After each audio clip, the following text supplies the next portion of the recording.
ছাত্রদের উপর আমি নিজেও আপনাকে বহু আগে ঢাকায় ছাত্র করে আসছি। এটা মিটিং, এখানে বহু মানুষ, আপনি এইভাবে কথা বলতে পারেন না, এটা বাহিনী সম্পর্কে। ওনার জিসানের বাবার মামলা হচ্ছে ঢাকায়, কথাটা বুঝতে হবে। আপনি এটা পলিটিক্স মঞ্চ না। ছাত্রদের উপর আমি নিজেও আপনাকে বহু আগে ঢাকায় ছাত্র করে আসছি। না, এখানে কথা বলবেন যখন একটা ফর্মাল মিটিং এ কথা বলবেন, তথ্য নিয়ে কথা বলবেন। তথ্য আপনি আমার কাছে আসেন, আমি দেখাই দেবো। আমরা তথ্য নিয়ে বলছি স্যার, সিস্টেম বিষয়ে আমরা তথ্য দিয়েও আমরা অনেক সময় কোনো ভূমিকা পাই না।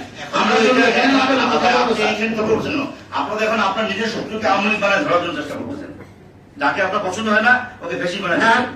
যারা মামলার আসামি ওদের গ্রেপ্তার চাই স্যার। আরে মামলার আসামি কাকে গ্রেপ্তার করবেন? আপনি মামলার আসামি, আপনি মামলার আসামি গ্রেপ্তার করবেন না কাকে গ্রেপ্তার করবেন? আপনি এই ফর্মাল মিটিং কথা বলছেন কি জন্য? এটা তারা স্যার কোথায় বলবো আমরা? আপনি আমার অফিসে আসেন। অফিসে আজকে আপনি বলছেন অবশ্যই আসবো, কিন্তু এর স্যার বললেন নাই, কখন আমরা আপনার সাথে দেখা হয় নাই। আমি ছাত্রদের বাইরে বাইরে স্যার, আমি চলে যুদ্ধা এখানে যে ছিল ছাত্রনেতা, আমি কথা বলবো না ভাই, কথা বলার আগে একটু কথা বলার চিন্তা করবেন। আপনি কোন ধারণ ক্ষমতা কত?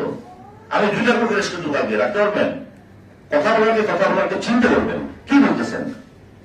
কোন ধারণ ক্ষমতা 2 লাখ লোকের 2 লাখ করে কিন্তু আমি রাখতে পারবেন না? আপনি কথা বলার আগে, একটা বাহিনী সম্পর্কে কথা বলার আগে, এই বাহিনীটা 5 আগস্টের পরে যেখানে কোথাও পুলিশ ছিল না, সেই পুলিশ ঘুরে দাঁড়িয়েছে। বিশিষ্টের লোকজন তো আছে এখন অনেকেই, প্রতিদিন চাকরি যাচ্ছে আমাদের।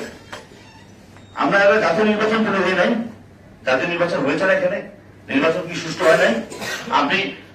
আমি আপনাকে বলেন, আপনি সরকারের কাছে অনুমতি দেন যে 12 ঘন্টা পুলিশ থাকবে না। আমি গ্যারান্টিতে বলতে পারি, একটা মা বোনের আমাদের কারোর গায়ের চেন তো তুলে থাকা, কাপড় চুষি থাকবে না।